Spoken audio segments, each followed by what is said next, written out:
Ah, o episódio 1074 de One Piece é como aquela última colherada do sorvete que você nem queria dividir. Épico, intenso, dramático e com uma pitada de maluquice elástica do nosso querido Chapéu de Palha.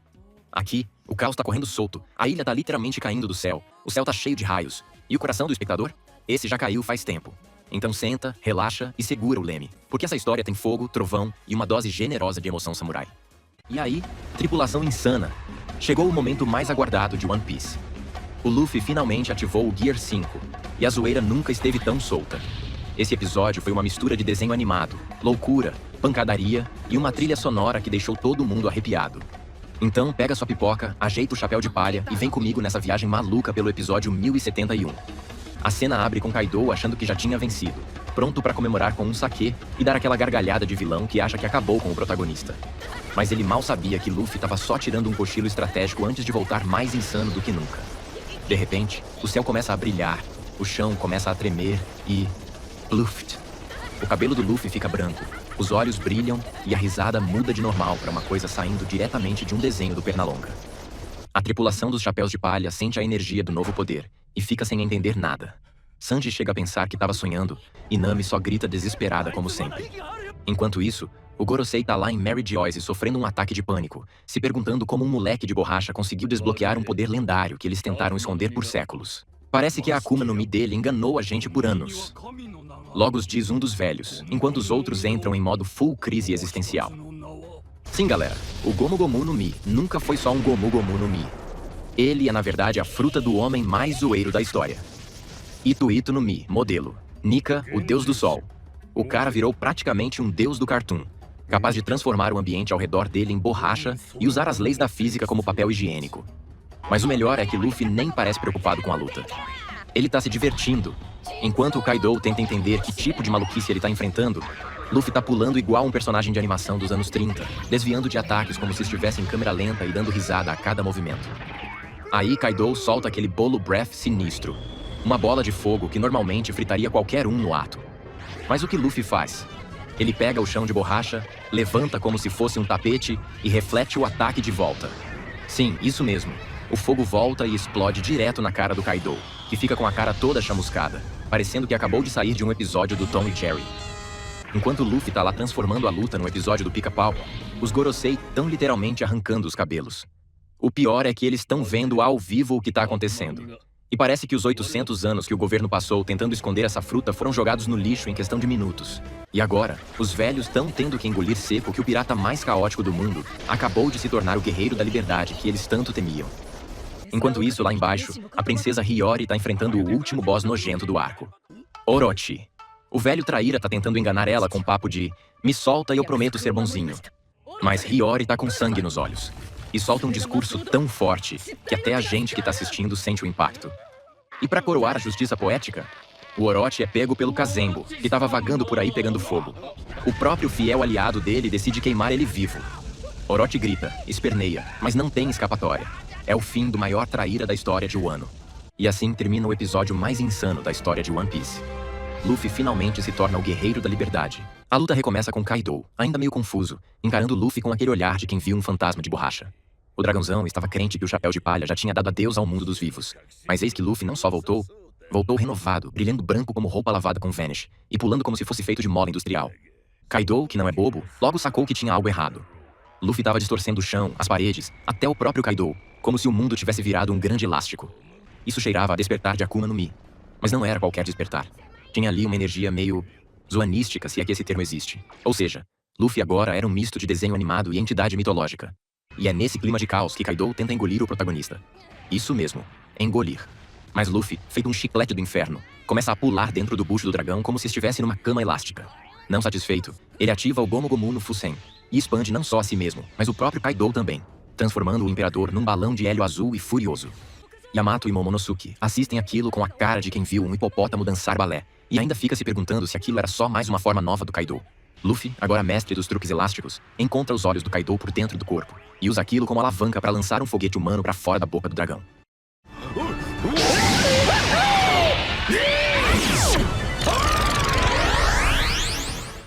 Ele sai voando, desinflando feito bexiga estourada, até desaparecer nas nuvens. Mas é claro que ele volta, e do tamanho de um arranha-céu. Gomu Gomu no gigante entra em cena e a galera já começa a pensar que o Luffy virou algum tipo de deus. Kaido, teimoso como todo bom vilão de final de arco, dá outra mordida no gigantão, mas Luffy transforma a serpente em corda e começa a pular corda com o próprio corpo do dragão. Sim, você leu certo. Pular corda. Se isso não é arte, eu não sei o que é. Kaido tenta dar o troco com o Bolo Breath, aquela baforada de dragão que parece um Kamehameha misturado com fogo de churrasqueira. Luffy toma o golpe na lata e despenca de novo, mas o cara gira as pernas tão rápido que sai correndo pelo ar como se fosse o coiote da Looney Tunes em modo turbo. E quando tá quase de volta, toma um golpe insano de Kaido, o Kosanzi Ragnaraku, que enterra a cabeça do Luffy no chão como se ele fosse um prego sendo martelado. Todo mundo acha que foi dessa vez. Luffy começa a reverter pro modo normal, velho e enrugado como uma uva passa que correu a maratona de Boston. Mas mesmo à beira do colapso, ele não desiste. Porque não tem como morrer quando se tem tanta dívida emocional.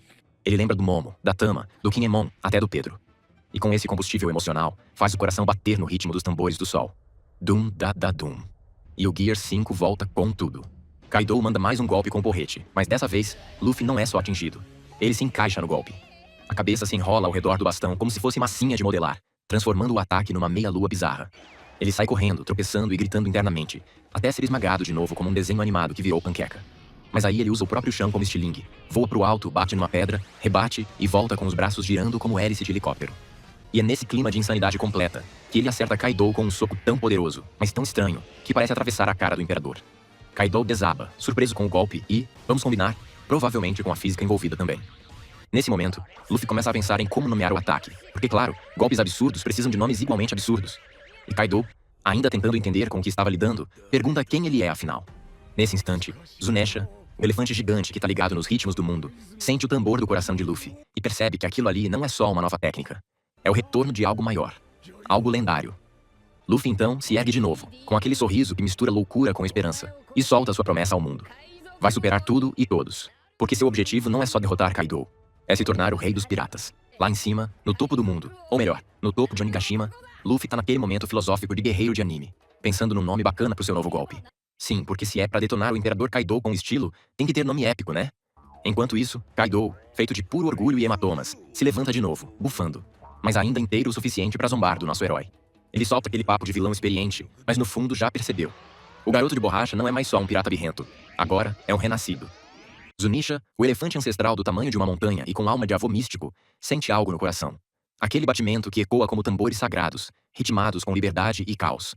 É o tal do Drum of Liberation. E ele reconhece isso como sinal de que aquele menino de chapéu de palha é digno. Digno de confiança, de esperança e de muita confusão. Kaido reconhece. Luffy despertou. Não só o fruto, mas um novo estado de espírito. Mas também joga na cara o quanto já perdeu. Subordinados, castelo, sanidade. Mas Luffy, com o coração de borracha inquebrável, responde com ação. Jura que vai recuperar tudo o que foi tomado.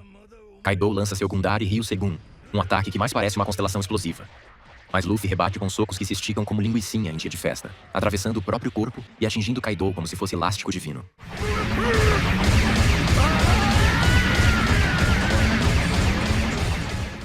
Enquanto isso, os gases do incêndio começam a subir.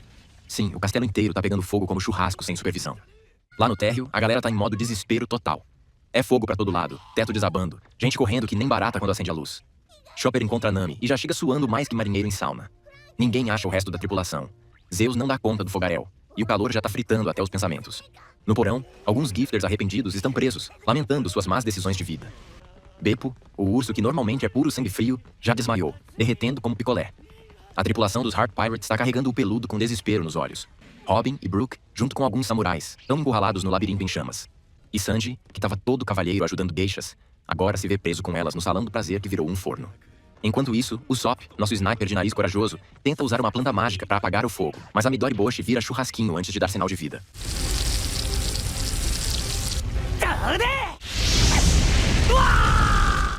Hamlet tenta fazer o realista, mas o Sop tá movido por promessa de honra. Ele quer salvar Kinemon e Kiko, como prometeu a Izo. Lá na torre do cérebro direito, Frank tá com Zoro desmaiado no ombro, parecendo um entregador de samurai inconsciente, tentando achar o Chopper enquanto é seguido por um grupo de gifters que agora torcem pro lado certo. Aí, finalmente entra a redenção. No quarto andar, Raizo e Jinbe dão início ao plano banho de elefante. Porque veja bem, Raizo teve a brilhante ideia de armazenar em seus pergaminhos a água que Zunesha usou para tomar banho em Zou. Litros e litros de água sagrada, guardados como quem guarda tristeza antiga e promessa de redenção. Ele não podia impedir o castelo de Oden de queimar 20 anos atrás, mas agora ia salvar esse. E é então que ele abre o pergaminho e inunda o castelo inteiro. Jinbe, com sua maestria aquática, Pega esse mar portátil e canaliza pelas estruturas, jogando jato de água para tudo quanto é lado. Mizugokoro aqui, Kairyu e Ponzeoi ali, e de repente, o que era inferno vira enchente. O fogo é apagado num piscar de olhos, e o castelo ganha sobrevida. Enquanto isso, Momonosuke tá ali, parado, suando frio, vendo que Kaido tá perdendo força e que as chamas dele, que seguram Onigashima no ar, estão se apagando. Se ele não criar nuvens próprias, a ilha vai despencar com todo mundo dentro. É tipo um deadline com consequências catastróficas. Yamato tenta convencer o garoto, mas a pressão é nível final de prova surpresa. E é nesse clímax que a cena volta pro topo. Luffy. Ah, Luffy. O cara simplesmente agarra um raio do céu. Isso mesmo, pega o raio na mão como quem segura um chiclete elétrico. E se prepara para lançar essa bomba divina em Kaido, que mesmo cambaleando, ainda tem força para encarar o golpe de frente. O céu se parte, o clima ferve, e o episódio termina com o universo inteiro prendendo a respiração. Começamos lá no fundo do emocional, com o dragãozinho que ainda está tentando descobrir como é que se pilota uma ilha voadora. Momonosuke, nosso pequeno grande Shogun, está em apuros. Yamato, como sempre com energia de protagonista secundária que merecia uma série própria, dá aquele empurrão moral. Mas Momo, coitado, está mais perdido que Zoro em esquina de cidade. Criar nuvens de chamas gigantes para segurar Onigashima no ar? Fácil. Se você for Kaido. Para ele, que só recentemente descobriu como voar sem cair de cara, é pedir um pouco demais. É aí que ele lembra. Não só de quando viu sua casa virar brasa em câmera lenta, mas do momento em que sua mãe toca e disse: "Vai pro futuro, moleque." E ele, ainda apegado, queria levar a família inteira no pacote. Mas o discurso de Kinemon naquele dia foi tipo tapa emocional com luva de aço. No país de Wano, falhar feio significa morrer tentando. E Momo não podia, nem devia, questionar a decisão da própria mãe. Mesmo sendo só uma criança, ele carregava o peso de um nome que já arrastava legiões. E ali, no meio das chamas e das lágrimas, decidiu que iria fugir. Não por covardia, mas por esperança. Porque se não fosse ele, quem seria? Avançamos para o presente, e Momo, agora voando, mas ainda sem carteira de piloto de ilhas, percebe que não pode desistir. Ele jura que nunca conseguiria encarar sua mãe se largasse tudo agora. Com os olhos cheios de convicção e asas de dragão recém-saídas do forno, ele continua tentando segurar Onigashima. Enquanto isso, no topo do mundo, onde a briga dos deuses acontece, Luffy está literalmente brincando de Zeus. Agora ele puxa raios do céu como se fossem cordas de pular, e os taca em Kaido com a alegria de quem ganhou um brinquedo novo. O ataque chamado Gomu Gomu no Kaminari é puro espetáculo. Luffy lança um raio como se fosse uma bola de beisebol divina. Kaido, que já viu de tudo, desvia com um giro de corpo e revida com sua marreta de 8 pontas, fazendo Luffy voar igual pipa em dia de ventania. Mas calma, ele volta. Porque Luffy é basicamente um elástico com vontade própria.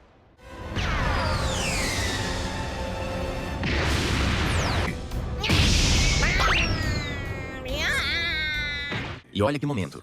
Luffy infla a perna, gira com outro raio e vem descendo o sarrafo. Só pra levar outro golpe na testa. E nesse instante, Kaido solta aquela filosofia de vilão veterano. Poder de Akuma no Mi não é tudo. O mundo é do hack, meu chapa. Afinal, Gold Roger nem fruta tinha e virou o rei dos piratas só no braço. E na fé. Enquanto Luffy vai de cara no chão e quica de volta porque o chão virou cama elástica, Kaido prepara mais uma de suas palestras motivacionais versão porrada, mandando um golpe relâmpago que quase quebra a tela. Mesmo ferido, Luffy se agarra no Kaido como carrapato animado e começa a subir com ele, puxando o dragão pro céu como quem diz: "Agora você vai ver o que é luta de verdade."